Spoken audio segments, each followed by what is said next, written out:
함께 만드는 언론 미디어 협동조합.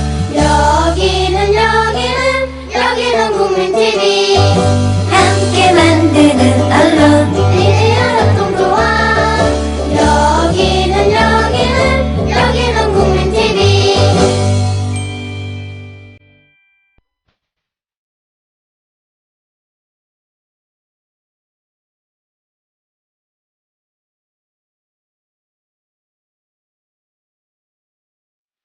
정치평론가 이강윤의 오늘.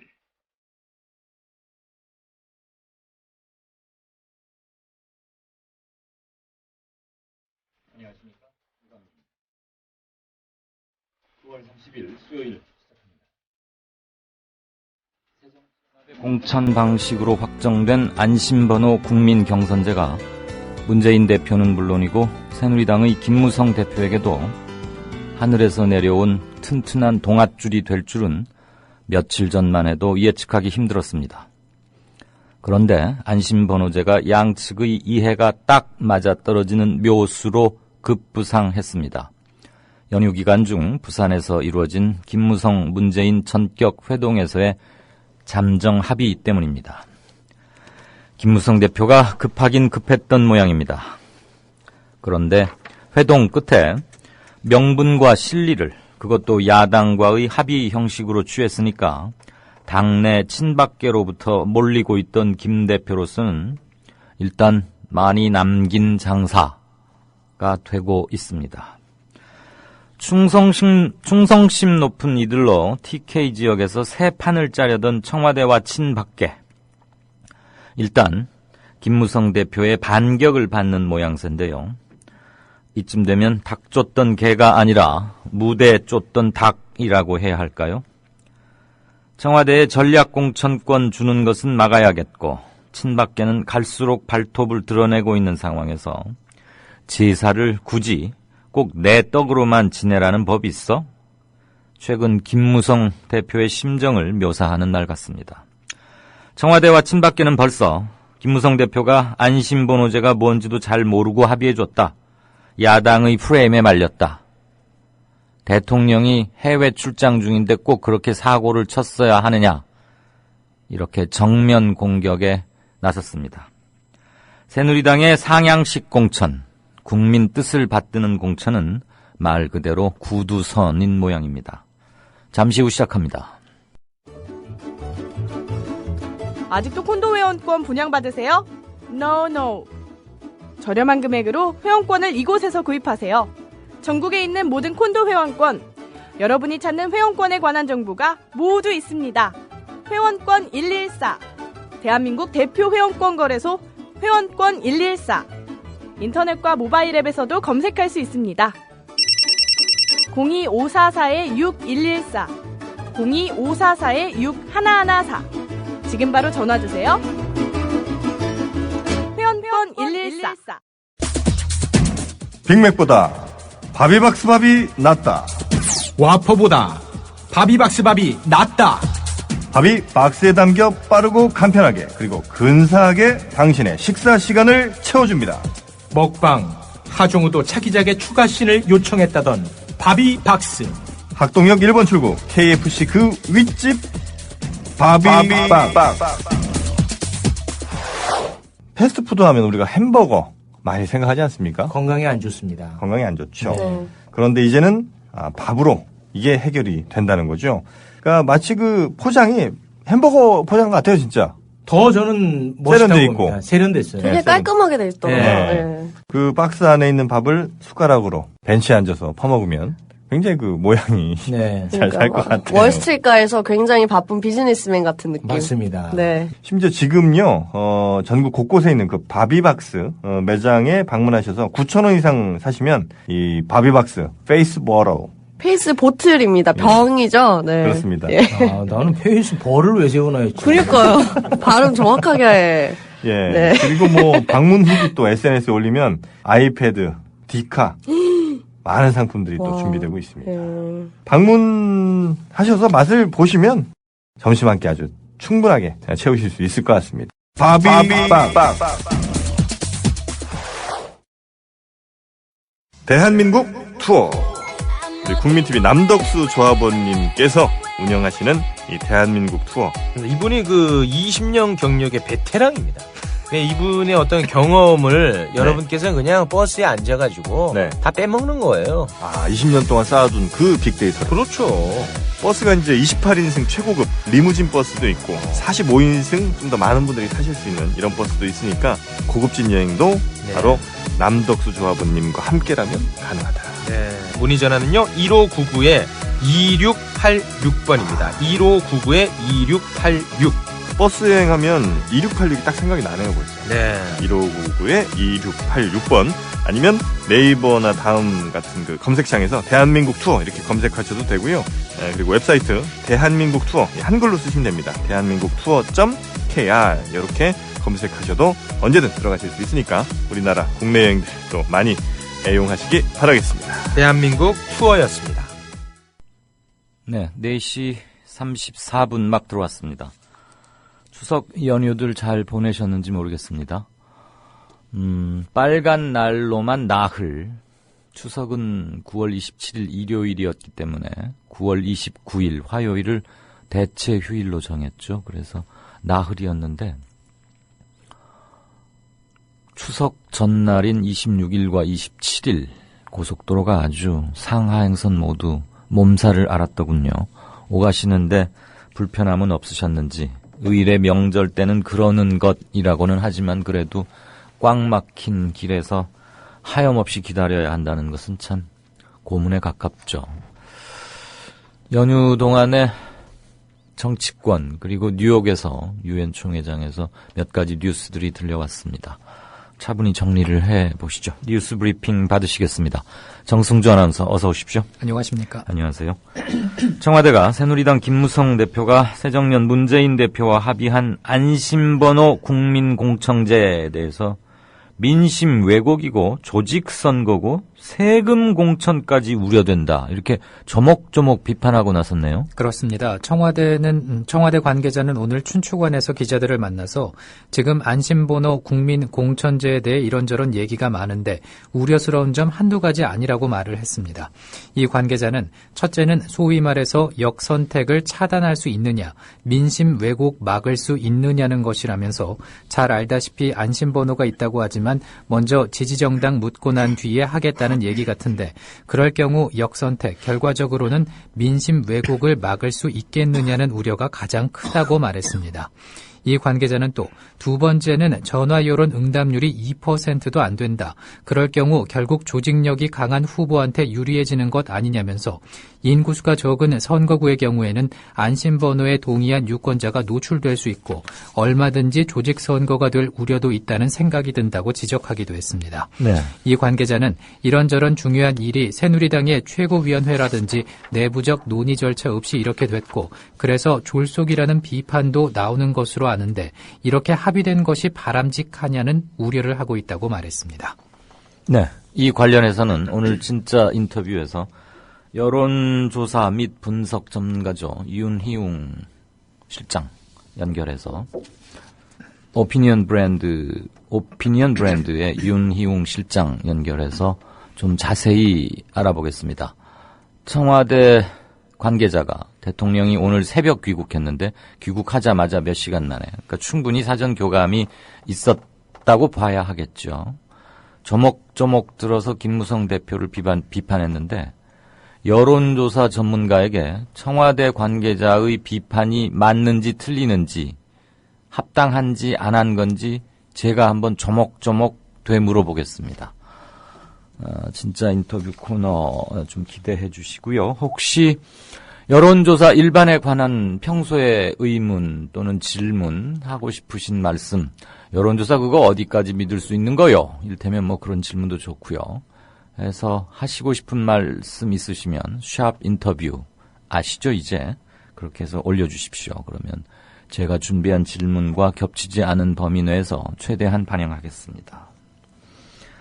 자, 두 번째 뉴스 볼까요? 남과 북이 지난달 25일에 서울 또는 평양에서 빠른 시일 내에 개최키로 합의한 당국회담. 북한 노동당 창건 70주년인 10월 10일 이전에는 아무래도 성사되기 어렵지 않겠느냐 이런 전망 나오는데 뭐 예상하다시피 로켓, 장거리 로켓 발사 또는 뭐 핵실험 운운 이런 것들 때문이겠죠? 예. 홍영표 통일부 장관은 독일 프랑크푸르트에서 열리는 독일 통일 25주년 기념 행사에 정부 대표로 참석을 합니다. 노동당 창건 70주년을 앞둔 상황에서 8.25 합의를 이끌어낸 주역 가운데 한 명인 홍 장관은 일주일이나 국외 출장을 떠나는 것으로 볼 때 10월 10일 이전 당국 회담은 사실상 물 건너갔다는 관측이 제기되고 있습니다. 정부 당국자는 홍 장관의 국외 출장 기간에 당국 회담이 추진되기는 어려울 것이라며 10월 10일 이전의 당국 회담 가능성을 낮게 봤습니다. 특히 얽히고 설킨 남북관계 현안을 풀 장관급 당국 회담을 하려면 사전에 예비 접촉 또는 실무 접촉을 가져야 하기 때문에 10월 10일 이전 장관급 당국 회담은 열흘 남짓 남은 기간을 고려해보면 사실상 불가능한 상황입니다. 네. 이에 대해서 북한 전문가들 어떤 전망입니까? 네. 김용현 동북대 북한학과 교수는 당국회담을 하려면 8.25 합의 이후 대화로 가는 일련의 흐름을 타야 한다면서 하지만 지금은 당국 차원에서 서로 신경전을 하고 있다고 진단했습니다. 장용석 서울대 통일평화연구원 선임연구원은 8.25 합의를 이행하려면 이산가족 상봉보다 당국회담이 중요하다면서 당국회담에서 합의 이행을 위한 정치적 환경을 조성하고 남북관계 핵심 의제를 다뤄야 하는데 회담이 열리지 않음에 따라서 8.25 합의 이행 자체가 불투명해질 수 있다고 우려했습니다.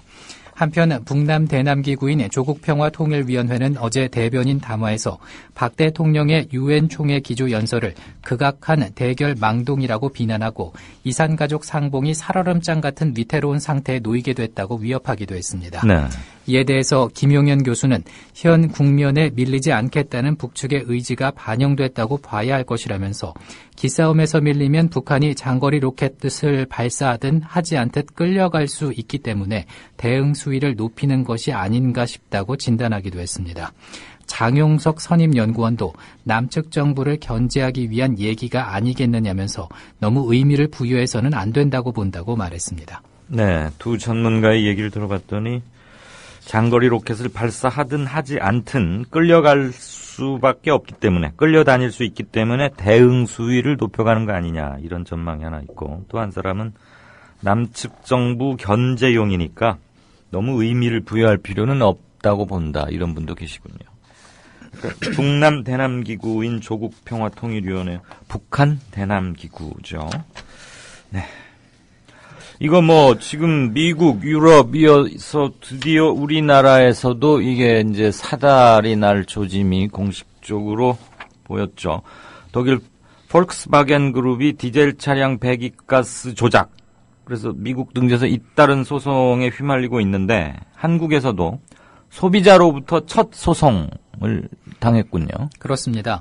오늘 법무법인 바른에 따르면 폴크스바겐과 아우디 브랜드의 경유차를 소유한 2명이 폴크스바겐 그룹과 아우디 폭스바겐 코리아, 국내 딜러사 등을 상대로 오늘 서울중앙지방법원에 부당이득 반환 청구 소송을 냈습니다.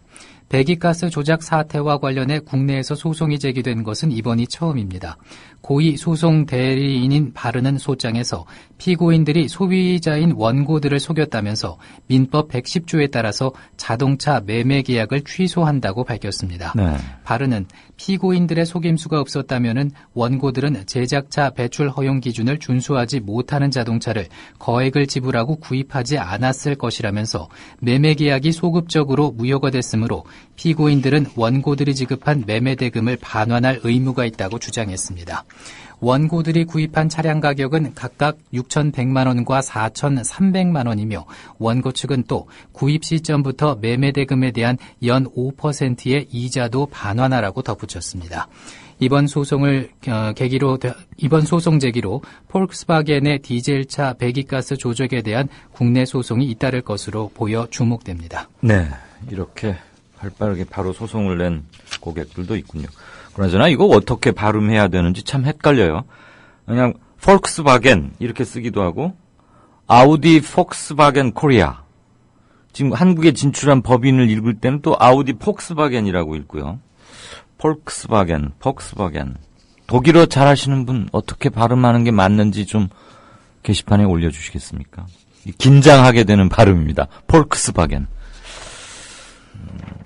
2차 대전 때 그렇죠. 히틀러의 지시를 받았던가요? 그래서 독일의 국민차, 딱정벌레? 비틀? 그런 거 만들어서 아주 유명해지고 큰 돈을 벌었던 독일의 대표적인 그룹이고, 포르쉐, 아우디, 이런 등등 13개의 브랜드를 사들이거나, 그래서 지금 세계 2위의 자동차 회사인데, 이번 일로 아주 곤혹을 치르고, 곤혹 정도가 아니고, 이 회사의 승세가 이걸로 멈춰지는 게 아니냐, 그런 전망도 나오더군요. 자, 다음 뉴스입니다. 임신 또는 출산한 근로자를 부당 해고하거나 또는 휴가를 주지 않는 일부 사업주, 아주 이런 못된 사업주가 있는데 아주 철퇴를 가할 거라고요? 예. 고용노동부는 국민건강보험공단으로부터 고용부 장관이 임신 출산 정보를 받을 수 있게 하는 남녀 고용평등법 개정안이 오늘 국무회의를 통과해서 국회에 제출할 예정이라고 밝혔습니다.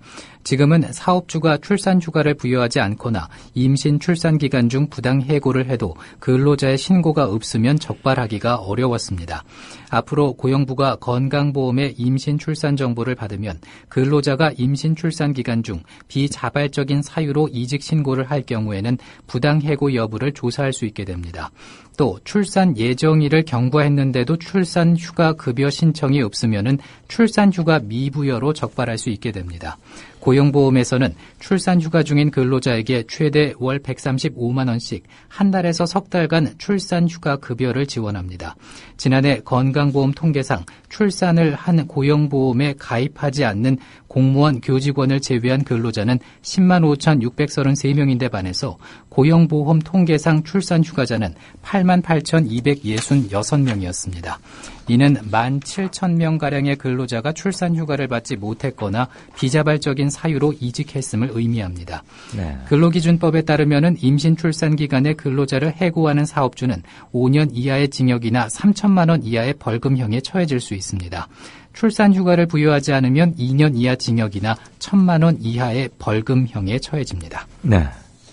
회사마다 딱한 사정, 상황이야 있긴 하겠지만 흔히 이런 뉴스를 들을 때마다 몇 년 이하 징역이나 얼마 이하 벌금형, 그러면 임신 또는 출산, 이것은 아주 기본권 중에 기본권인 것이고, 모자, 산모와 아이, 모자보건건강법에 따라서도 이들은 당연히 보호받아야 하는데, 더군다나 저출산 때문에 지금 나라가 온통 큰일 났다고 여러모로 출산 장려금을 주니 뭐하니 하는데, 장려금까지는 바라지 않는다 치고, 아니 휴가 당연히 받아야 되는 거 아닙니까? 또는 일터에서 일을 못하게 하니까 결국 중도 경력 탈락자가 되고, 그래서 더 아이 갖는 걸 주저하게 되고, 그럼 생산력 인구는 감소하고 악순환 시작되는 거죠.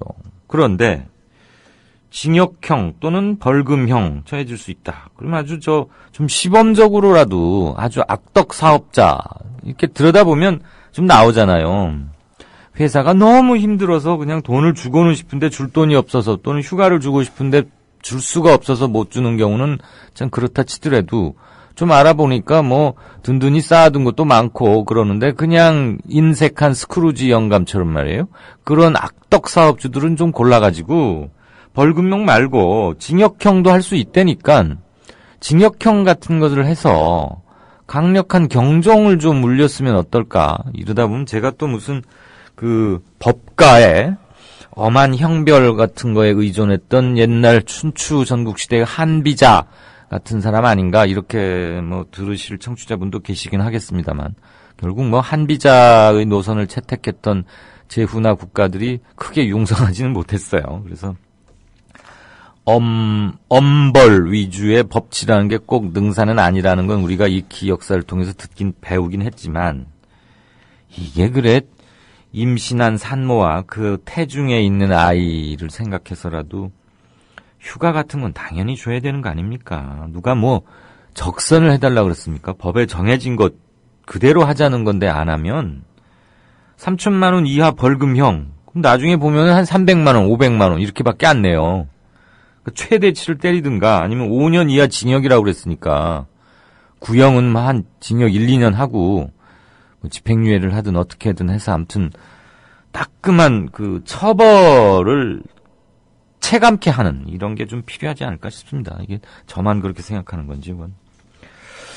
자, 이것도 한때 떠들썩했던 뉴스인데 수업 중에 학생들에게 성희롱 발언을 하거나 또는 동료 여교사를 추행한 혐의로 수사를 받아온 서울 모 공립고등학교 기억으로 시작합니다. 어딘지 대충 아실 겁니다. 그 고등학교의 선생님 2명한테 교사 2명에게 구속영장을 신청했군요. 상당히 이례적이고 강한 대응이죠? 그렇습니다. 서울지방경찰청은 아동 청소년의 성보호에 관한 법률 위반과 아동복지법 위반 혐의로 서울 서대문구 A 고교 교사 B모 씨와 C모 씨에 대해서 구속영장을 신청하고 전임 교장 D모 씨, 교사 E모 씨를 불구속 입건했다고 오늘 밝혔습니다. B 씨는 작년 6월부터 올해 7월까지 자신이 특별 활동을 지도하던 여학생 2명을 상습적으로 추행한 혐의를 받고 있습니다. C 씨는 올해 3월 A 고교로 전입해온 뒤 동료 여교사 3명을 수개월간 상습적으로 추행하고 수업 중에 3개 학급의 여학생 83명에게 성희롱 발언을 한 혐의를 받고 있습니다. 전임 교장 D 씨는 2013년 같은 학교 여교사 1명을 추행하고 작년에는 교사들의 성추행 사실을 알고도 법에 규정된 보고 절차를 거치지 않은 혐의로 입건이 됐습니다. 이 씨는 작년 2월 노래방에서 여교사를 추행한 혐의를 받고 있습니다. 피해자들은 동료 여교사 4명과 가해교사들의 수업을 들은 학생 84명 등 총 88명에 달하는 것으로 확인됐다고 경찰은 설명했습니다. 네. 경찰에서 확인된 것만 지금 88명이라는 거 아닙니까? 네. 동료 여교사가 4명, 그리고 학생은 84명, 84명. 야, 확인된 것만 이러니까 구체적 정황이나 또는 진술을 거부하거나 특별히 성적 수치심이나 모욕감을 느꼈는지 안 느꼈는지 좀 애매합니다. 그리고 경찰이 조사한다 그러면은 어린 학생들이 좀 주눅 들기도 하고 조사받는 것 자체를 좀 수치스럽게 느낄 수도 있죠. 그래서 솔직하게 답변하지 않거나 축소하는 경우도 있기 때문에 실질적으로 이 교사들에 의해서 말은 교사입니다만 이미 이들은 교사 넘어서 버렸군요. 이들에 의한 실질적 피해자는 아마 훨씬 많을 것이다. 그때 이 사건 처음 불거졌을 때는 한 150명 정도가량이 피해를 봤다 이렇게 대답했던 그런 기사도 나오긴 했었습니다. 아무튼 구속영장이 청구가 됐다니까 영장이 발부가 되는지 그리고 만약에 발부가 된다면 법정에서 실형까지 이어지는지 한번 지켜보겠습니다. 이건 또 무슨 소리입니까? 일단 휴가가 많아진다면 좋은 일인데 공무원들이 앞으로 최장 이거저거 휴가를 쭉 모아서 한꺼번에 쓰면은 무려 43일, 한 달 하고도 한 보름가량 휴가를 낼 수 있다고요? 그렇습니다. 인사혁신처는 오늘 이 같은 내용을 담고 있는 국가공무원 복무규정 개정안이 국무회의에서 심의 의결된다고 밝혔습니다. 개정안에 따르면 각 부처의 기관장은 매년 소속 공무원이 의무적으로 사용해야 하는 권장 연가일수를 정하도록 했습니다. 기관장은 연가 사용을 촉진하기 위해서 권장 연가일수 가운데 사용하지 않은 연가에 대해서 금전적 보상을 하지 않을 수 있습니다. 지난해 말 기준으로 1인당 평균 연가 사용일수는 9.3일이며 이에 따라 인사혁신처는 권장 연가일수는 10일 이상이 될 것으로 전망했습니다. 네. 또 권장 연가일수 이외에 미사용 연가를 이월할 수 있는 연가 저축 제도도 도입하기로 했습니다. 연가 저축은 최대 3년까지 가능하며 저축이 끝난 뒤 2년 이내에 사용을 해야 합니다. 현재 6년 이상 공무원의 연가일수는 21일인 만큼 이 가운데 권장 연가일수 10일을 제외하면 매년 11일을 저축할 수 있게 됩니다. 여기에 연가저축제를 적용하면 3년의 연가를 저축해서 총 33일의 연가를 한 번에 사용할 수 있게 되는 셈입니다. 이와 함께 휴가 석 달 전에 10일 이상의 장기 휴가를 신청할 경우에는 공무 수행에 특별한 지장이 없다면 승인을 하도록 했습니다. 네. 장기 휴가 보장제도에 연가 저축제를 결합한다면 장기 휴가 10일에 연가 저축 33일을 합쳐 최대 43일까지 휴가를 갈 수 있다는 계산이 나옵니다. 이 밖에 개정안에는 기관장이 성과를 낸 공무원에게 10일 이내에 포상 휴가를 줄 수 있도록 하는 내용도 포함됐습니다. 네, 그렇군요. 이게 지금 경우에 이렇게 한꺼번에 쫙 하면 최대 이렇게 할 수 있다는 얘기죠? 예. 이렇게 했다가는 미움받아서 좀 내무생활 힘들겠죠? 그렇습니다. 왜 흔쾌히 대답을 못하세요? 야, 그래도 이거 43일 휴가면은 참 환상이겠습니다. 지난해 말 기준으로 1인당 평균 연가 사용일수가 9일이 조금 넘는군요. 9.3일, 9일. 최대 43일이라. 예, 일 열심히 한 그대 당연히 떠날 자격이 있는데요. 99%의 공직자들은 박봉과 야근 속에서도 묵묵히 층층시하 이 사람 저 사람 비위 맞추고 모시고 일하느라고 애쓰시는 거 잘 압니다. 그런데 한 1%쯤의 공무원들은 솔직히 말하면 1% 넘는다고 생각합니다만 최소한 한 5 내지 10%는 제가 그냥 솔직히 말씀드릴게요. 욕먹을 각오하고. 우리나라 공무원 현행보다 한 30%쯤 수 줄이고 탈탈 가려서 일 잘하고 욕심 부리고 창의적으로 일하고 뭔가 해보려고 하고 시키는 대로만 바짝 엎드려서 눈동자 떼롱떼롱 굴려가면서 이러지 않고 정말로 일하고 자부심에 넘치는 이런 사람들만 남겨서 좀 숫자는 좀 줄이더라도 그리고 이분들한테는 급료를 삼성전자보다 한 2배쯤 주면 좋겠어요. 그리고 10만 원만 받아도 집에 가시오. 짐 싸서. 당신에게 국가가 명예를 부여하고 삼성전자보다 2배쯤 되는 경제적 보상도 해주면 프라이드를 갖고 푼돈에 녹아나지 마라. 이렇게 엄명을 내리고 그래서 행정서비스의 질을 정말 높이는 쪽으로 인사혁신이 이루어져야 한다. 뭐 8시간 노동제 막 해가지고 뭐 늘려야 된다고 공무원들 맨날 입만 열면 돈 없어서 예산 없어서 일 못하고 일손 부족해서 일 못한다 그러거든요. 가보면 시킨 일들만 하고 있으니까 그래요. 시킨 일들만. 일을 열심히 하려고 하다가 접시를 깨는 것은 우리 이해하고 용서해 줄 수 있는 거 아닙니까? 접시를 깨는 사람은 뭔가 하다가 깨는 거 아니에요? 그냥 가만히 앉아서 접시에 얹어 붙는 먼지나 호호 불어가면서 총채로 살살살 털기만 하면 그 사람은 절대 접시 깨지 않죠. 우리나라에 접시를 깨는 것을 두려워하지 않고 소신 있게 일을 하는 공무원이 몇이나 되는지 궁금하고 그런 사람들이라면 43일 최장 휴가까지 거 못 드리겠습니까? 그런데 뭐 뺀질뺀질 시키는 것만 하고 면피용으로 규정 따져가면서 따져보니 이건 내 일이 아니고 저쪽 소관 업무인 것 같습니다. 저쪽 부서 일 같습니다. 이러면서 민원인들 핑퐁 치듯이 이리 가라 저리 가라 그런 소리나 하는 공무원들이 43일 쓴다 그러면 시쳇말로 열받죠. 야, 제가 연휴 첫날부터 또 갑자기 열을 내고 있습니다. 자, 지난해 60대 이상이 대표를 맡고 있는 사업체 수가 크게 증가했다. 이 말 무슨 얘기입니까? 예. 창업과 폐업을 합쳐서 순중한 사업체 절반 이상은 60대 이상이 세운 곳이었습니다. 최근 몇 년간 활발했던 50대 베이비붐 세대의 1955년생에서 1963년생의 창업 행렬이 60대까지 번진 것입니다. 통계청이 오늘 발표한 전국 사업체 조사 잠정 결과에 따르면은 지난해 말 전국 사업체 수는 381만 7천 개로 1년 전보다 3.8%, 14만 390개 늘었습니다. 모든 연령대에서 창업이 늘어나는 가운데 60대 사장의 증가세가 두드러진 것입니다. 60대 이상이 대표인 사업체는 2013년 62만 7,300여 곳에서 지난해 70만 1,300여 곳으로 7만 3,900여 곳 증가했습니다. 작년 한 해 동안 창업과 폐업을 합쳐 순중한 회사의 52.7%를 60대 이상이 세웠다는 얘기입니다. 2013년에는 은퇴한 베이비붐 세대의 창업이 이어지면서 50대가 대표인 사업체가 급증했는데 60대로 그 행렬이 넘어간 것으로 볼 수 있습니다. 네. 지난해 59세에서 60세로 넘어간 연령층이 10만 명 가까이 된 점도 60대 이상이 대표인 사업체의 증가세에 영향을 미쳤습니다.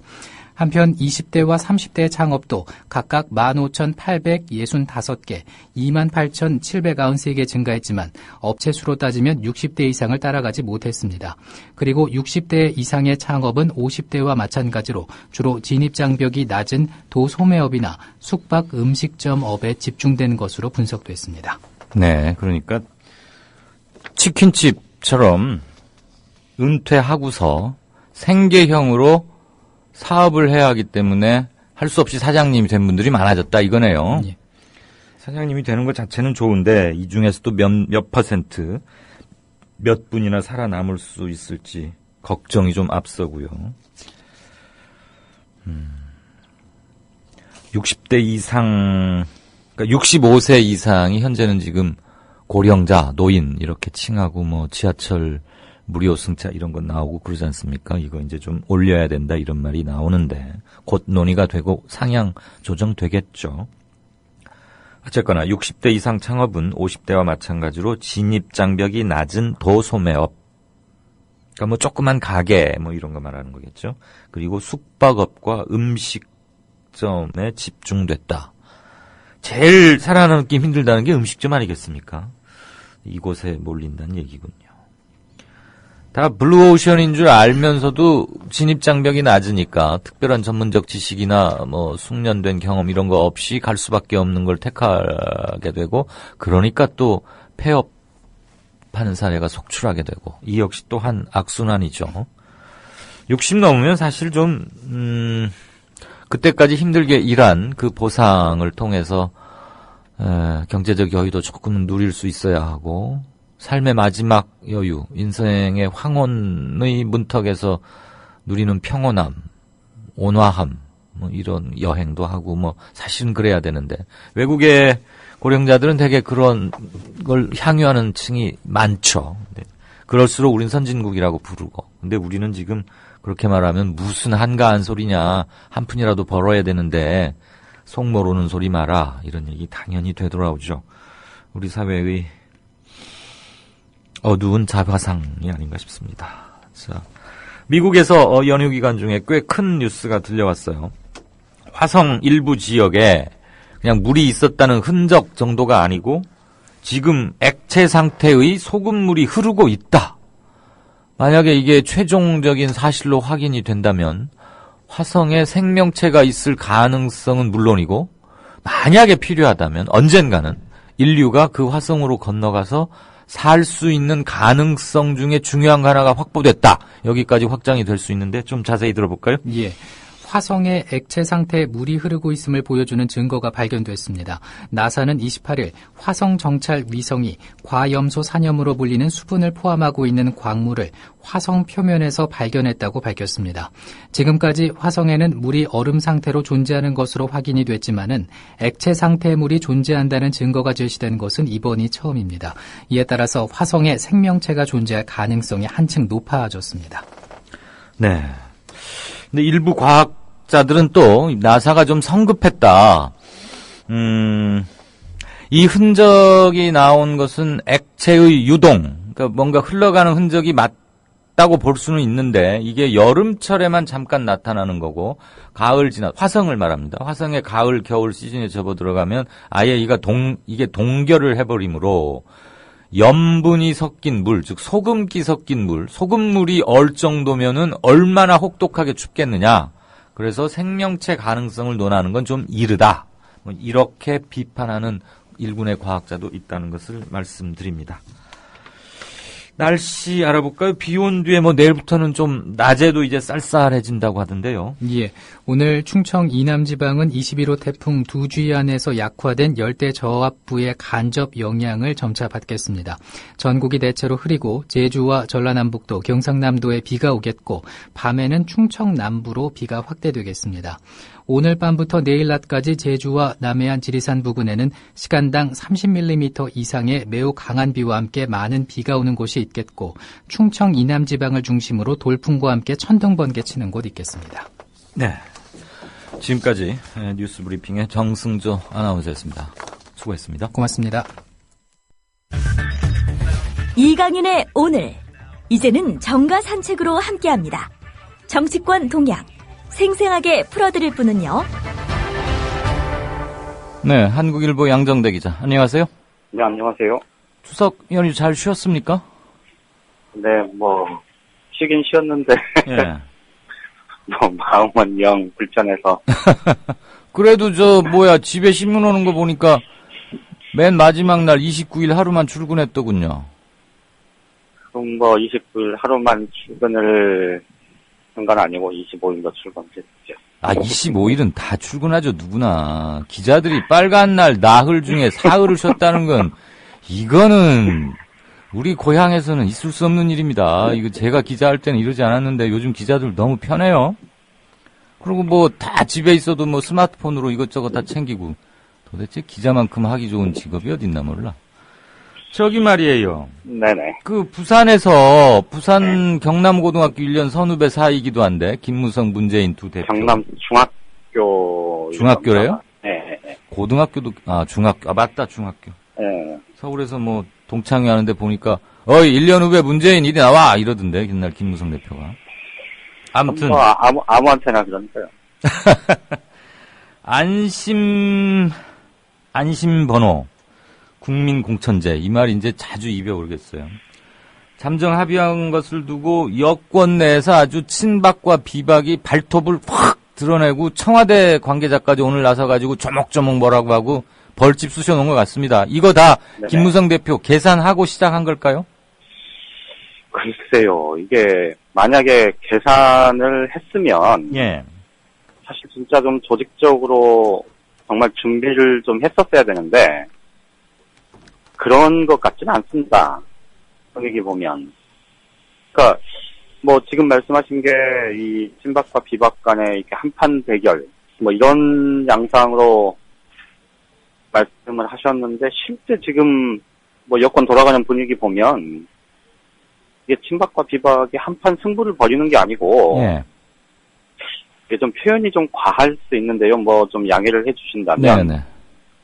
이 김무성 대표가 좀 나름 고발을 좀 했는데 그냥 곧바로 진압되는 거의 좀 그런 분위기인 것 같아요. 아, 그래요? 진압되는? 예, 예. 그러니까 지금 추석 연휴 기간에 김무성 대표하고 이 문재인 새정치민주연합 대표가 만나서 전격적으로 회동을 했죠. 그리고 이 안심번호 도입 문제에 대해서 이제 잠정 합의를 했고 두 사람이 이제 나란히 서서 예. 이 기자들 앞에서 이제 발표를 했었죠.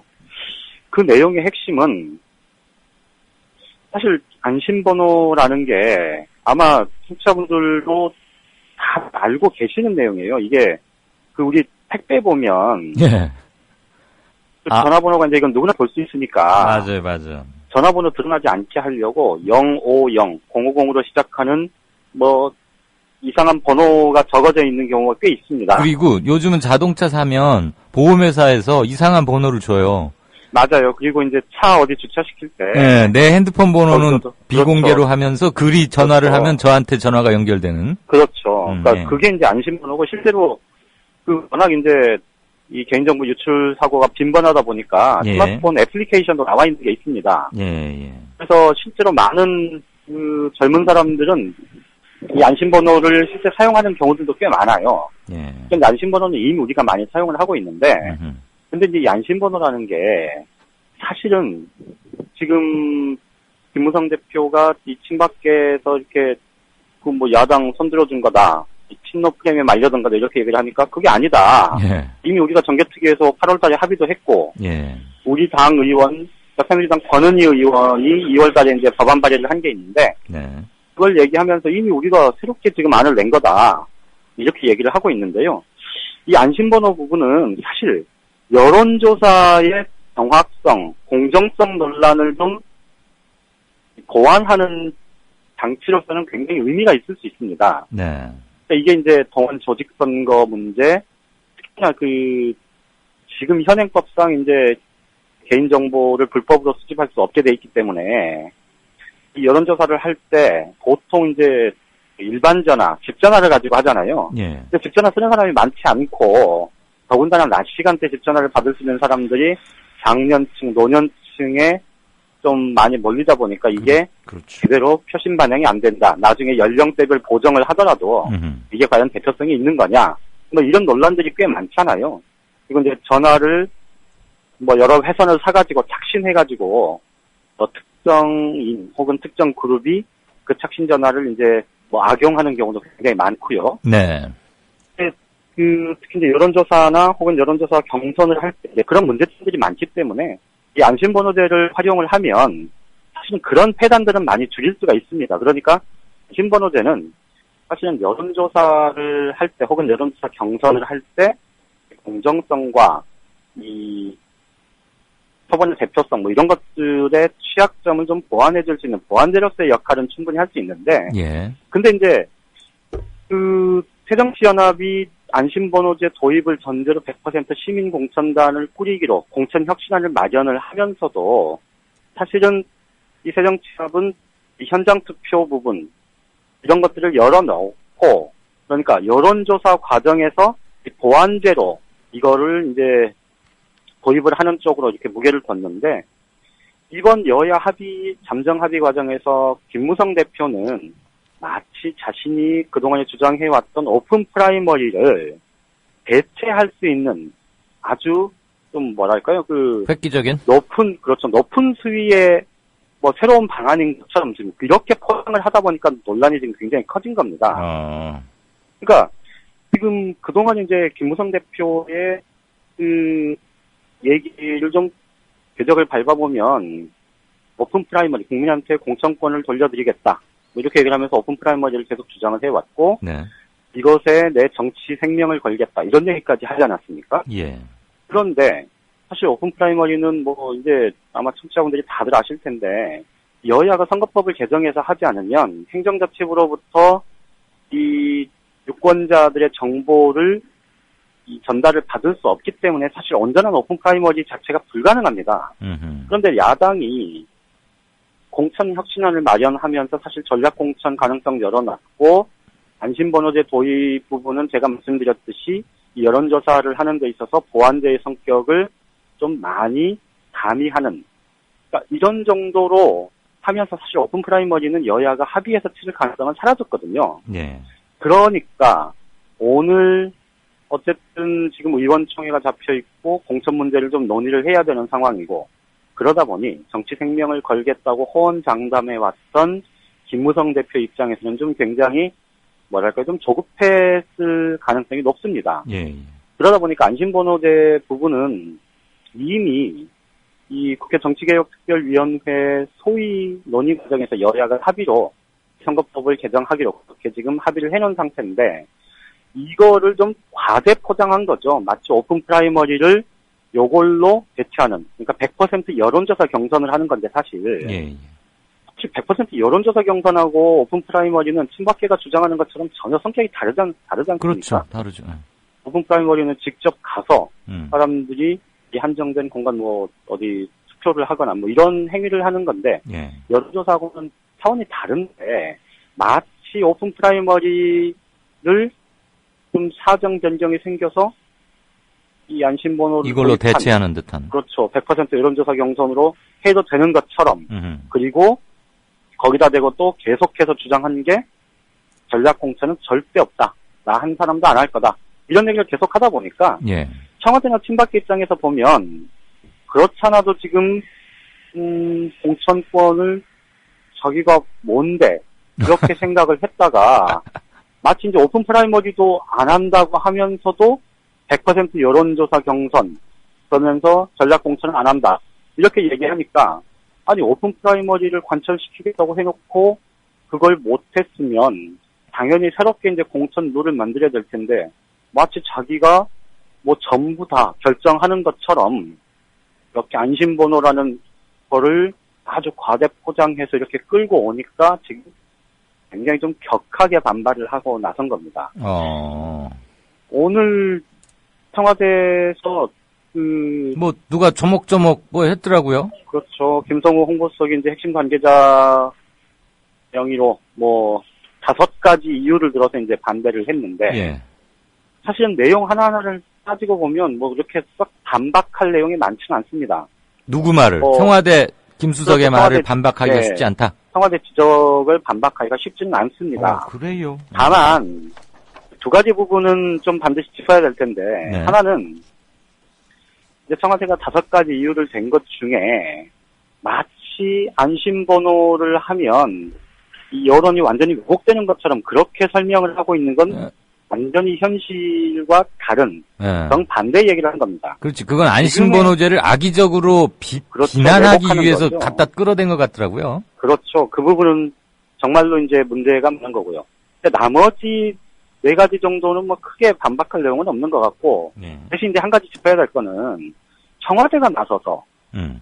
여야의 총선룰, 그러니까 전체적인 선거제도 개혁과 관련한 부분이나 이런 것들을 좀 논의하는 과정에서는 당연히 뭐 정치개혁의 입장, 정치개혁 파트로 보고 의견 제시를 할 수는 있을 거라고 생각하는데 지금 논란의 핵심은 새누리당 집권 여당 내부의 공천 룰이잖아요. 예. 이 새누리당 집권 여당의 공천 룰 문제에 청와대가 이렇게 노골적으로. 심하고 노골적으로 개입하는 건 이건 문제가 심각한 거죠. 그러게요. 그래서 이 부분은 사실 뭐 하도 기자들이 전화를 많이 해서 예. 내가 적어와서 발표한다 이렇게 홍보석이 얘기를 했지만 예. 그걸 누가 믿겠습니까? 그러게. 그건 당연히 박근혜 대통령의 의중이 실린 얘기를 홍보석이 대독한 거다 이렇게 보는 게 맞지 않겠습니까? 말 그대로 대변한 거죠, 대변. 그렇죠. 더군다나 대통령이 오늘 새벽에 귀국했는데 미국에서부터 좀 불쾌하다고 뭐 전화인가 했다면서요, 누군가가. 그렇답니다. 예. 이게 어쨌든 청와대가 지금 노골적으로 정치 개입하고 때로는 당 내부에서 막 가서 직접 전투복 입고 싸우고 있고 이런 거 아닙니까? 그렇죠. 그래서 사실은 오늘 지금 의총이 지금 의원총회가 비공개로 진행이 되고 있는데 아직 하고 있어요? 예. 근데 이제 들리는 얘기를 좀 종합해 보면 예. 뭐 12시가 좀 되기 전에 김성욱석이 그렇게 얘기한 게 사실은 뭐 친박계 총궐기를 뭐 사인 냈어. 뭐 사인한 거다. 뭐 이렇게 보는 게 맞을 것 같아요. 예. 오늘 실제로 제가 그 취재기자 몇 명하고 원유철 원내대표하고 점심을 먹었었는데 예. 점심 먹는 바로 옆 식당에 이 서청원 최고위원, 또 홍문종 전 사무총장, 뭐 조원진 원내수석 부대표 등등 해서 친박계 핵심 인사들 한 7, 8명이 예. 점심 식사를 같이 하면서 아마 이런저런 작전을 짰겠죠. 전체적으로 큰 흐름이 보면 이 청와대 벽에 지금 막혀있는 형국이고 김무성 대표가요. 말씀드린 대로 김무성 대표가 애초에 지금 조급하게 이 안심번호 문제를 좀 더 과대 포장하면서 이 완전 역공의 빌미를 스스로 좀 제공한 측면이 굉장히 커 보입니다. 김무성 대표의 최측근 중에 한 명으로 꼽히는 김영우 수석 대변인조차도 이 문재인 대표하고 만나서 뭘 합의했는지를 나중에야 알았답니다. 그런 만큼 그 정도로 그러니까 김무성 대표가 좀 뭐랄까요 진짜 거사를 할 생각이었으면 좀 치밀했어야 아주 한다. 철두철미하게 치밀하게 했었어야 되는데 그런 상황은 아니었던 걸로 그렇게 보이고요. 그리고 처음에 지적을 했듯이 이 안심번호 문제가 사실은 이 여론조사의 공정성, 표본의 대표성 논란 이런 부분들을 보완하는 의미 정도라면 나름의 의미를 가질 수 있겠지만 이게 마치 전가의 보도인양 대체할 수 있는 그 무엇인 것처럼 이렇게 포장을 하면서 치고 나간 게 상당한 좀 패착 아닌가 뭐 그렇게 보입니다. 그런데 말이에요, 양 기자. 네네. 오늘은 좀 한두 가지 묻고 싶어지네요. 1번.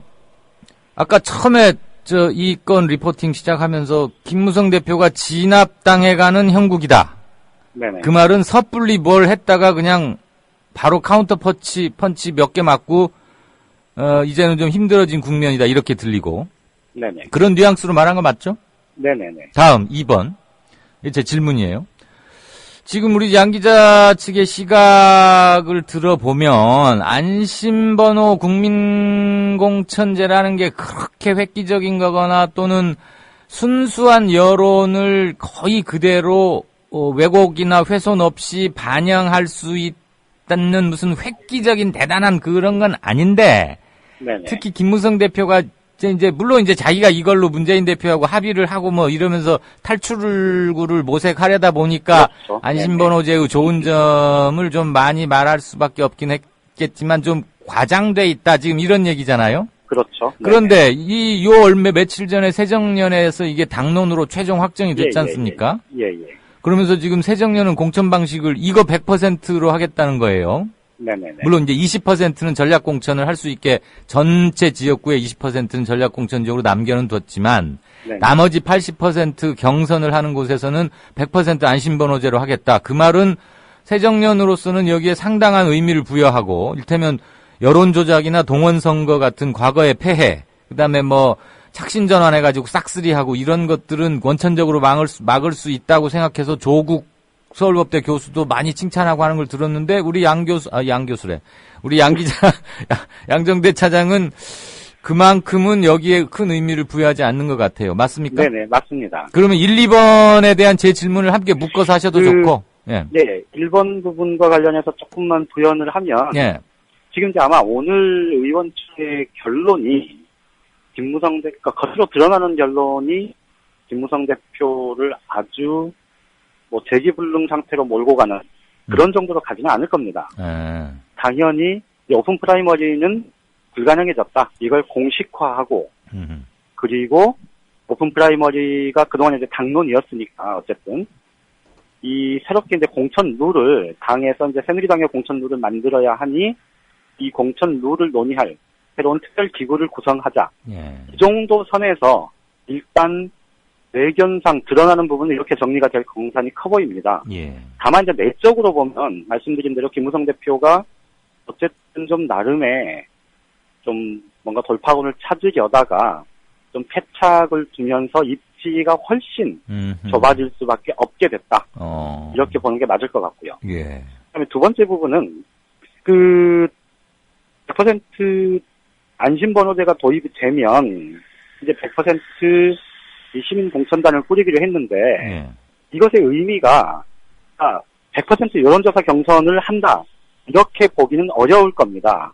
왜요? 아마 이제 내부적으로 당원 당규를 이제 정초하는 과정에서 한 번 더 논란이 있을 수도 저는 있다고 보는데요. 어디 새누리 새정년? 새정치민주연합이요. 새정년. 그러니까 어떤 거냐면 이런 겁니다.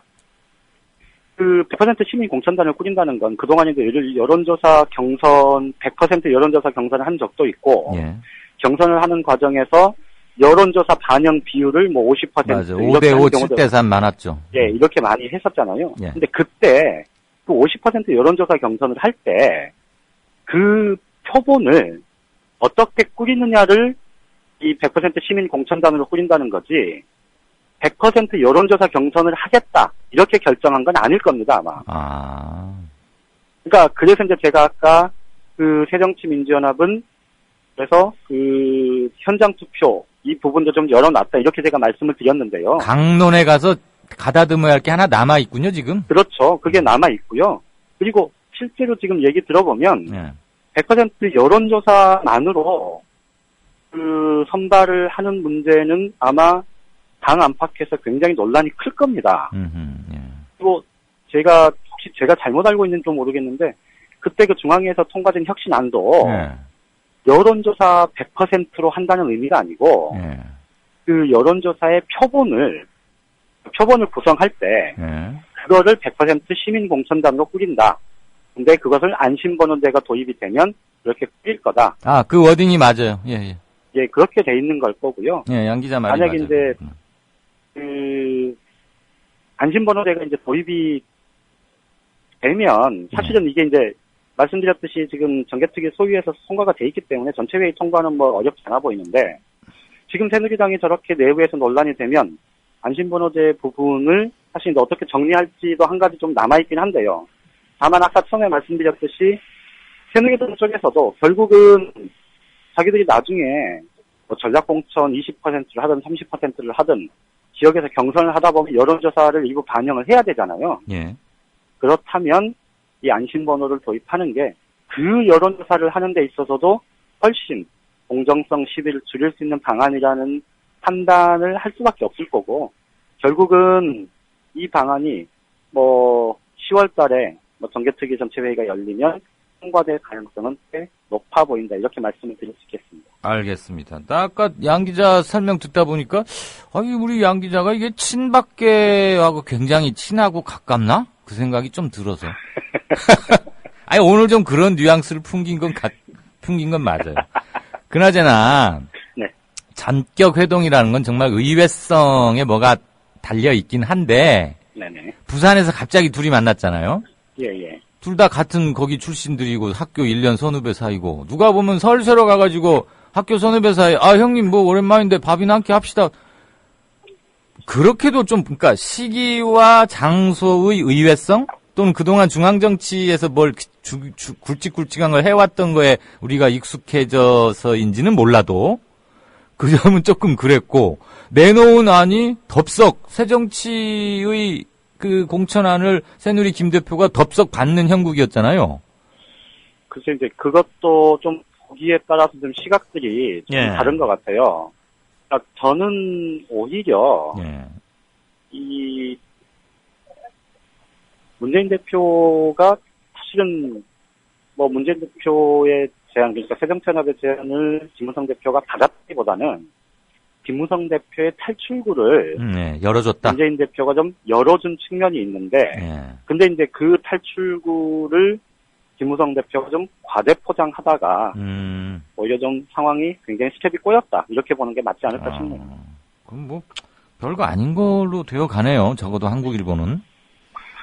그러니까 지금 김무성 대표가 어쨌든 뭐랄까요 본인은 의식하는지 의식하지 않는지 모르겠지만 어쨌든 여야 대표가 어쨌든 발표문이라는 형식이 됐든 합의문의 형식이 됐든 둘이 나란히 서서 전격적으로 회동하고 둘이 나란히 서서 그것도 추석 연휴 중에 그러니까 얼마나 급했으면 이런 생각을 사람들이 하지 않겠습니까? 얼마나 중요했으면 이런 생각을 할 텐데 그렇게 합의한 거를 불과 하루 이틀 만에 어제 오후부터 합의한 게 아니고 논의하자고 한 거다.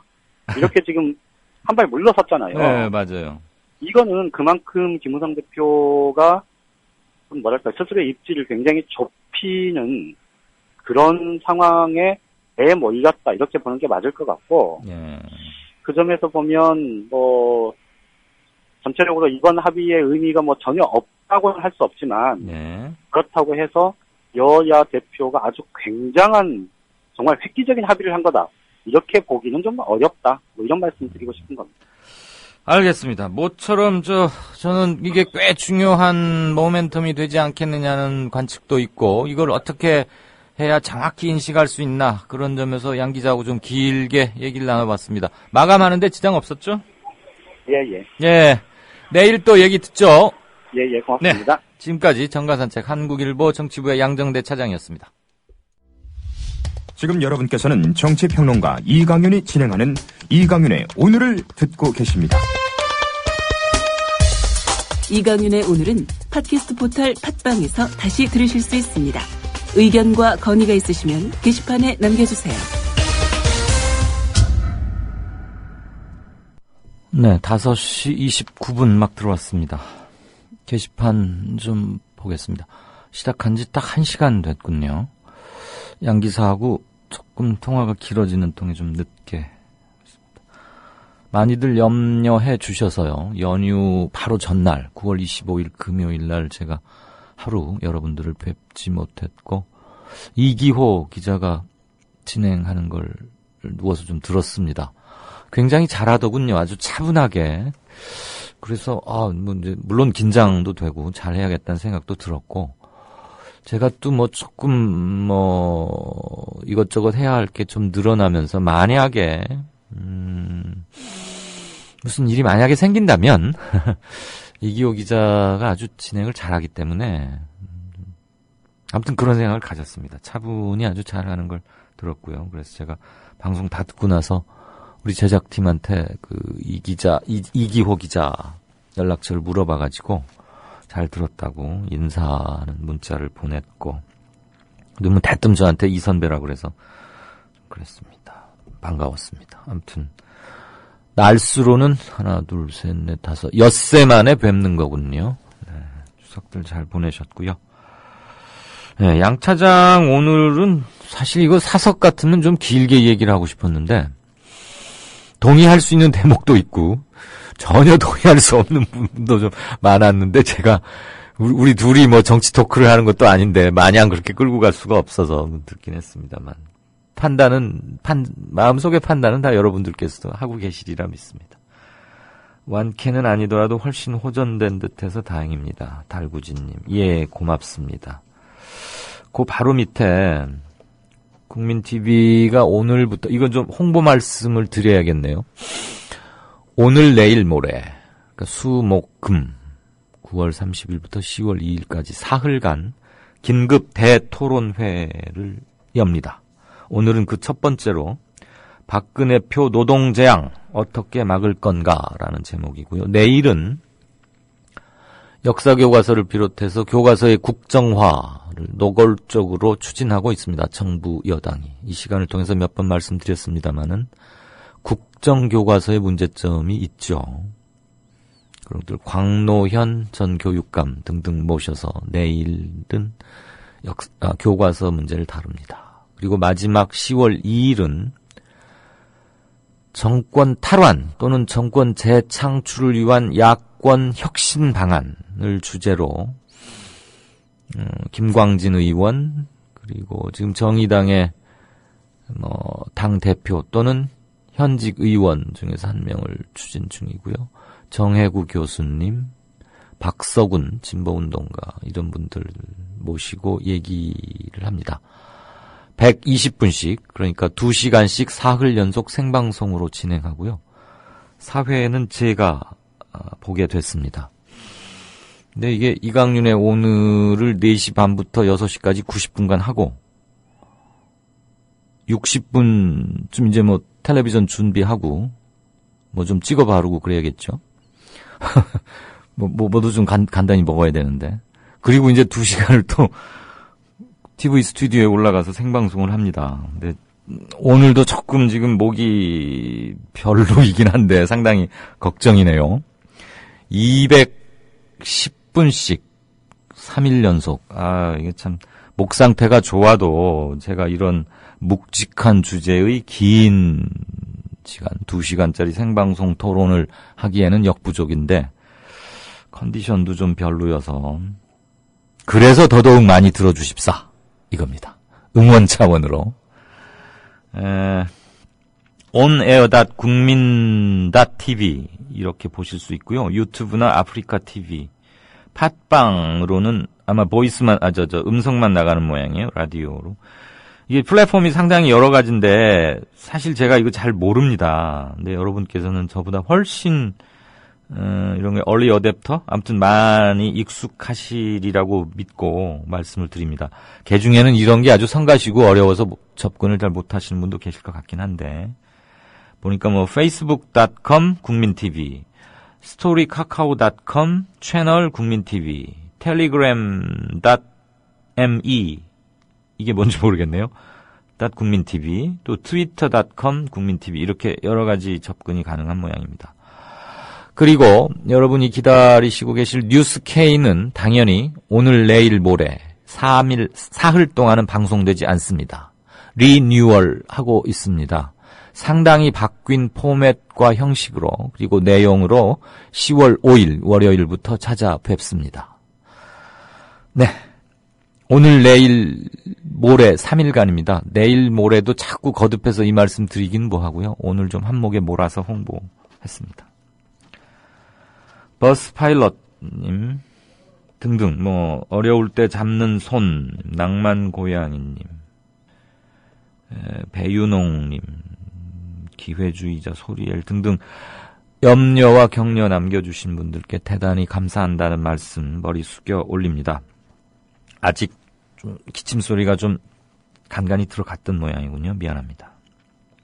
서울공돌이님, 이 두 가지 뉴스 오늘 저희가 뉴스 브리핑에서 빠뜨렸습니다. 미안하다고 그냥 사과하겠습니다. 중요한 뉴스인데요. 물론 뭐 조간에 난 거이기도 하고 뉴스의 선도는 약간 떨어졌지만 연휴가 워낙 길었다 보니까 나왔던 것 중에 골랐어야 되는데 오늘 김무성 안심번호제 이쪽으로 포커싱하면서 빠뜨렸습니다. 제가 그래서 대신 게시판 보는 시간 이용해서 전하겠습니다. 법원이 경찰 폭행에 직접 가담은 하지 않았어도 세월호 집회에 참가했다면 유죄라는 판결을 내렸습니다. 민중의 소리의 단독 보도입니다. 그냥 참가를 했어도 다른 참가자들과 공무집행 방해를 모의한 것으로 본다. 그래서 그 강모 부장판사는 집회에 단순 참가했고 경찰관에게 직접 폭행을 가하지는 않아서 무죄라는 시민 권 씨의 주장에 대해서 범죄 공모란 함께 실현하려는 의사가 암묵적으로라도 결합되면 그 결과에 대해서 책임을 진다는 게 대법원의 그동안의 판례다. 이러면서 피고인 권 씨가 경찰 병력과 대치 그리고 충돌한 경위, 피고인의 집회 당시의 위치, 그리고 행동과 동선 등을 종합해 볼 때 다른 시위대들과 순차적으로 그리고 암묵적으로 서로 통해서 공무집행 방해 행위를 공모했다고 인정할 수 있다. 참 말 어렵겠네요. 경찰관을 직접 때리지는 않았지만 귀하의 동선과 만난 사람들 등을 종합해서 봤을 때 당신은 적어도 공무집행을 방해한 모의를 했다고 우리는 인정한다. 그래서 유죄다 이겁니다. 야, 그러면 세월호 집회에 참가한 연인원 수십만, 수백만 명의 시민들이 다 유죄란 얘기입니까? 이런. 자, 또 한 가지 뉴스입니다. 차벽은 적법하다. 헌재 결정 취지를 또다시 부정했습니다. 헌재에서는 차벽은 위헌 소지 있는 거고 제한적으로 해야 된다고 그랬는데 한번 양쪽으로 통하는 통로를 확보해둔 차벽은 가능하다 이렇게 서울경찰청장이 뭐라고 한 얘기 한번 저도 들었고 행간에서인지 제가 언급을 해드린 기억이 납니다. 그런데 요 같은 재판에서 또 이게 나왔어요. 그 권모 씨가 제소했던 그 문제의 그 시위 때 당시 설치된 경찰 차벽은 적법하다. 강 부장판사 또 이어서 이렇게 말합니다. 당시 경찰이 차벽을 만들고 물대포를 사용한 것이 위법한 공무집행이기 때문에 이에 저항한 행위는 특수 공무집행 방해에 해당하지 않는다는 시민 권 씨 측의 주장에 대해서 권 씨 등 시위 참가자와 집회 참가자와 경찰의 대치는 경찰 병력에 의해 차단된 지역에서 벌어진 차벽 설치의 적법성이 직접 영향을 미친다고 보기 어렵다면서도 차벽 설치의 목적과 설치 당시 상황, 운영 방법과 물대포 운영 시기, 사용 정도에 비춰보면 차벽 설치와 물대포 사용은 적법하다고 판단했다. 아, 이 판사 참 쉬운 말 어렵게 하는데 특출난 재주가 있으시군요.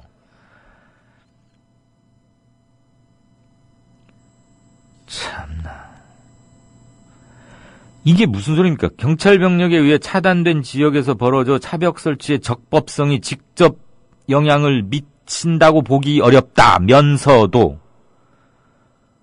그냥 쉽게 말해요. 차벽 설치 목적과 그때 상황, 그 다음에 물대포를 쏜 시기 이런 거에 비춰보면 차벽이나 물대포 모두 적법하다.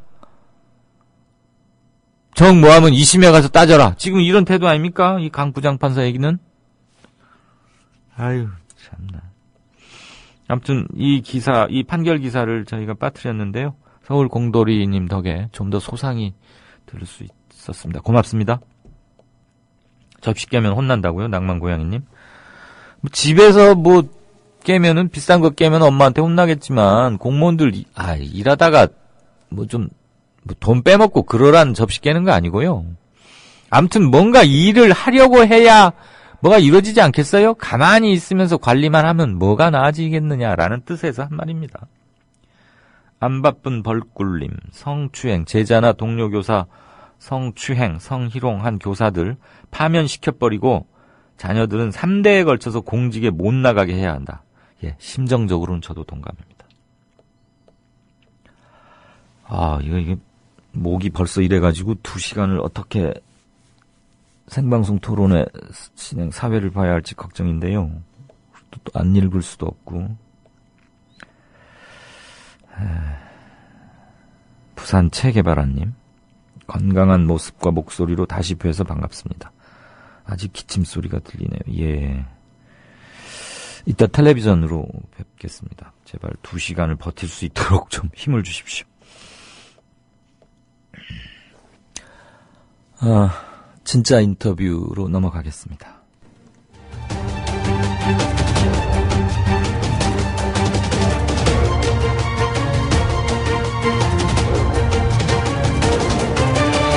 이강윤의 오늘, 이제는 진짜 인터뷰입니다. 네, 5시 44분 됐습니다. 진짜 인터뷰. 아까 예고해드린 대로 오피니언 라이브 윤희웅 여론분석센터장 연결돼 있습니다. 아마 텔레비전 얼굴을 보시면 많이들 알아보실 겁니다. 텔레비전 여론분석으로서는 뭐 정치평론을 하는 저의 사견을 말씀드리는 걸 허락하신다면 국내에서 현재 활동하는 여론분석가 중에는 베스트가 아닌가 싶습니다.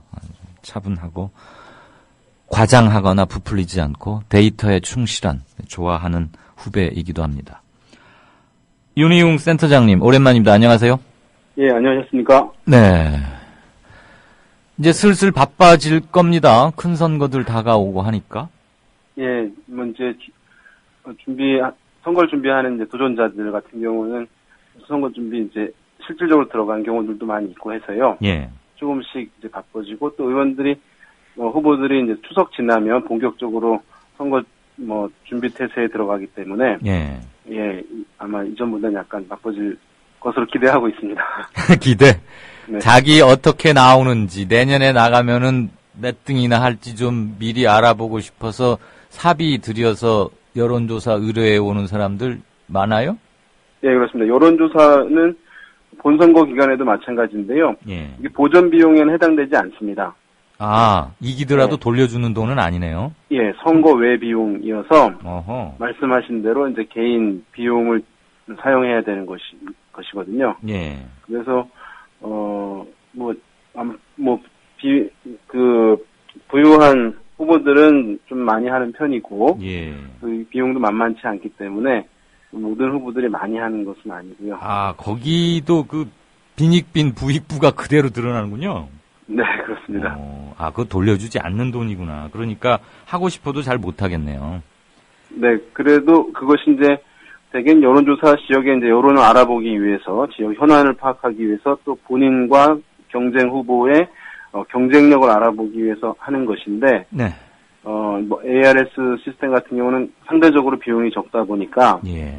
간접적으로 홍보에 도움이 될까 이렇게 하는 후보들도 제법 있는 것 같습니다. 예. 안심번호제라는 것은 무슨 쇠고기 안심 인증제 그런 것은 전혀 아니고요. 가상 번호를 통해서 본인의 신분이나 본인의 원래 번호가 드러나지 않도록 하는 것이다라는 개요는 저도 한번 말씀을 드렸고, 요 앞에 우리 윤 센터장과 인터뷰 앞에 정치부 기자와의 코너에서도 오늘 좀 소상히 얘기가 됐습니다. 바로 그냥 안심번호 관련해서 하나만 질문하고 청와대에서 오늘 김무성 대표를 비판한 거, 그거를 한번 윤 센터장은 어떤 식으로 보는지 그 질문으로 넘어갈게요. 자, 맛배기 질문입니다. 안심번호 장점 2개만 들어주실래요? 네, 안심번호제는 기존에는 이제 집전화 중심으로 예. 조사를 했기 때문에 이것이 대표성에 문제가 있었습니다. 그러니까 요즘에는 가구 전화를 설치하지 않는 가구들이 많이 있거든요. 그렇죠. 예, 그래서 그런 가구들, 가구 전화가 없는 사람들은 원천적으로 배제되는 문제가 있었는데, 안심번호제를 도입하면 이것이 꼭 휴대폰 번호만 가능한 것이 아니라 일반 가구 전화도 가능하긴 합니다만은, 네. 안심번호제 도입을 통해서 휴대폰을 통한 여론조사, 휴대폰을 통한 유권자의 선거인단 구성이 가능해집니다. 그렇기 때문에 유권자를 고르게 표집할 수 있는 대표성 문제가 해결될 수 있다. 네. 1인 1휴대폰 시대이기 때문에 그러한 장점을 갖는다고 할 수 있겠고요.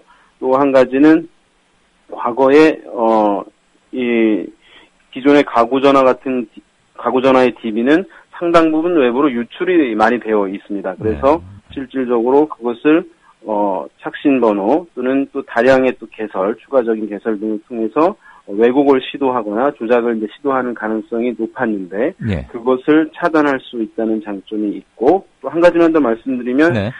이것은 기존 여론조사 방식에 비해서 진일보한 방식이고 또 한 가지는 그 동원 경선을 했을 때는 어쨌든 조직력이 강한 후보들이 상당히 유리할 수밖에 없는데 이 안심번호제를 통하게 되면 일반 유권자들 의견과 비슷하게 나오기 때문에 어떤 당원을 많이 확보한 특정 후보, 그래서 조직력이 강한 후보들이 발휘할 수 있는 영향력이 상대적으로 상당히 줄어드는 그런 이제 장점이 있다고 할 수 있겠습니다. 조직 통해서 사람 불러 모으고 그 힘으로 당내 경선 통과하는 그쪽에 능한 사람들한테는 상당히 손발을 묶는 효과가 있다. 이거죠. 네, 여전히 물론 조직이 많고 우호적 당원을 많이 확보한 사람이 유리하겠습니다만 과거에 비해서는 위력을 좀 떨어뜨릴 수 있다. 네네. 예. 청와대가 오늘 김무성 대표를 작심 비판하기 위해서 안심번호 경선 또는 안심번호 공천을 좀 많이 폄훼하는 듯한 거 했어요. 물론 기사 보셨겠죠. 네네. 거기 보면 안심번호 공천이 첫 번째 민심을 왜곡한다. 이건 좀 이상해요. 두 번째 조직선거다. 세 번째 세금 공천의 우려가 높다. 이런 소리를 해서 통상 안심번호제에 대해서 알고 있는 것과는 사뭇 다른 톤으로 말을 했는데 하나하나 한번 누구 말이 맞는지 재반박을 하셔도 좋고 본인의 생각을 말씀하셔도 좋습니다. 자, 1번. 청와대 김성우 홍보수석이 이렇게 말한 겁니다. 네. 역선택을 차단할 수 있느냐, 민심 왜곡 막을 수 있느냐 이런 문제인데 안심번호가 있다고 하지만 지지정당을 묻고 난 뒤에 하겠다는 얘기 아니냐. 그럴 경우 역선택 또는 결과적으로 민심 왜곡을 막을 수 없을 것 같다는 게 청와대 측의 주장입니다. 반박하시겠습니까? 네, 이것을 보면 역선택 문제인데요. 일단 민심 왜곡 문제인데 민심은 완벽하게 이제 민심을 드러내느냐 이제 이 부분 같은 경우는 완벽한 제도는 없을 텐데 기존에 나왔던 아까 말씀드린 이제 여론조사 뒷전화를 방식으로 한 여론조사나 또는 이제 동원 방식의 경선 이것에 비해서는 민심과 가장 유사하게 이제 후보를 선택할 수 있다고 얘기할 수가 있는데요.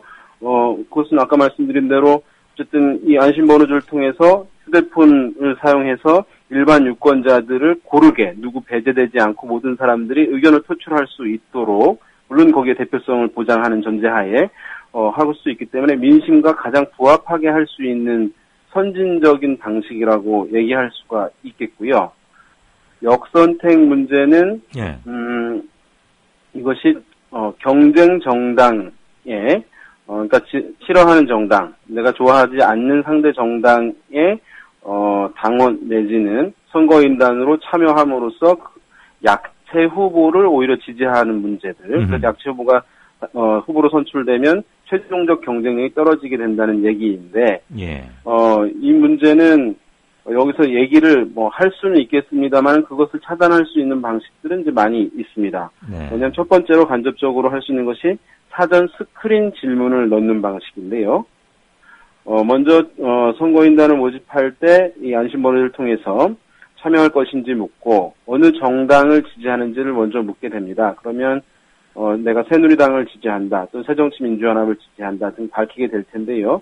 그러면 그 지지하는 정당에서만 정당인 경우에 그 정당 지지하는 지지층만 대상으로 후보를 선정하도록 하는 권한을 주는 것입니다. 그래도 그걸 숨기면 어떻게 하냐 할 텐데 우리나라 사람들이 그렇게 전략적이지 않거든요. 일반 유권자들이 이것을 경쟁 정당의 약체 후보를 뽑기 위해서 자기가 그렇게 하겠다라고 할 정도 되려면 어느 특정 캠프에 소속되어 있는 또는 어떤 정당의 당원 정도 돼야지 거기서도 좀 상당히 전략적인 개념이 이제 뛰어난 분들이 그것을 할 텐데 이 안심번호제를 하게 되면 전체 유권자 중에서 추출하는 것이기 때문에 그러한 의도를 가진 사람이 포함될 가능성이 매우 줄어듭니다. 어떤 인위적인 갖고 있는 DB, 사전에 어떤 만들어진 DB를 가지고 하는 것이 아니기 때문에 또는 자발적으로 참여하게 하는 것이 아니거든요. 네. 그렇기 때문에 그 가능성 상당히 차단됩니다. 이것이 지금 보면은 안심번호제는 우리가 아웃바운드라고 얘기할 수 있는데요. 그 뭔 소리예요? 아웃바운드. 예, 아웃바운드라는 것은 이 안심번호제 DB를 가지고 있는 상황에서 그 이동통신사로부터 2만 개 또는 3만 개 충분하게 넘겨받은 상황에서 실제 유권자를 전화 걸어서 참여하겠느냐, 여기 이 지금 선거인단 모집에 또는 이 후보 선출하는 과정에 참여하겠냐고 묻는 것인데, 과거에 이제 야당 쪽에서 많이 활용했던 것이 인바운드 방식입니다. 인바운드 방식이라는 것은 밖에서 안으로 들어온다는 것인데 자발적으로 참여하는 것이에요. 내가 선거인단, 당신네 정당의 선거인단에 참여하겠다라고 해서 자발적으로 참여하거나 특정 후보 캠프에서 모집을 하는 것이에요. 그러니까 내가 전화번호를 확보해서 누군 소상히 파악하고 그것을 여론조사 이렇게 의뢰를 한다 이거죠.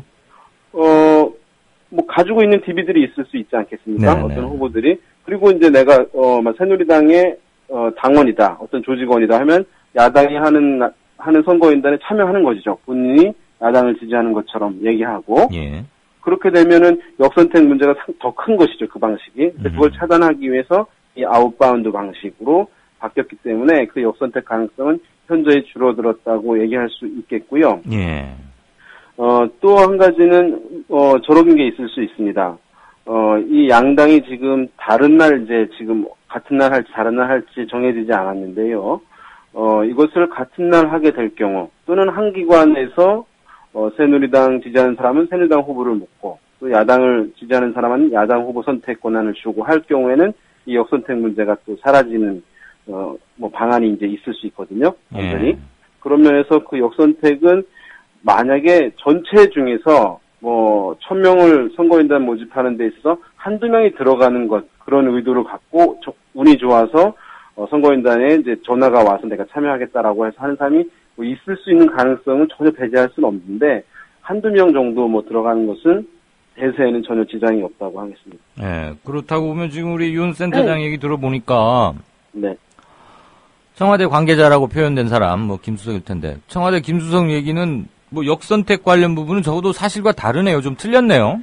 네, 막연히 이제 과거에 이런 이제 뭐 선거인단을 모집한다 또는 이제 전화 여론조사를 한다 했을 때 역선택 문제들이 나왔기 때문에 또 오픈 프라이머리 얘기할 때 역선택 문제를 어떻게 방지할 것이냐 막연하게 이제 나왔던 문제 제기였는데 면밀하게 살피지 않고 이것은 이제 이 역선택 문제가 있을 수 있다라고 얘기를 한 것인데 이전에 드러났던 얘기를 했던 어떠한 제도들보다도 역선택 문제를 줄일 수 있다. 거의 차단 수준까지 갈 수 있다는 점에서 약간 엄밀한 문제 제기는 아니었다고 생각합니다. 지금 청와대 김 수석이 홍보 수석이 김무성 대표를 조목조목 비판한 것 중에 하나인데 그것을 지금 우리 윤 센터장이 다시 조목조목 비판하고 계시는 겁니다.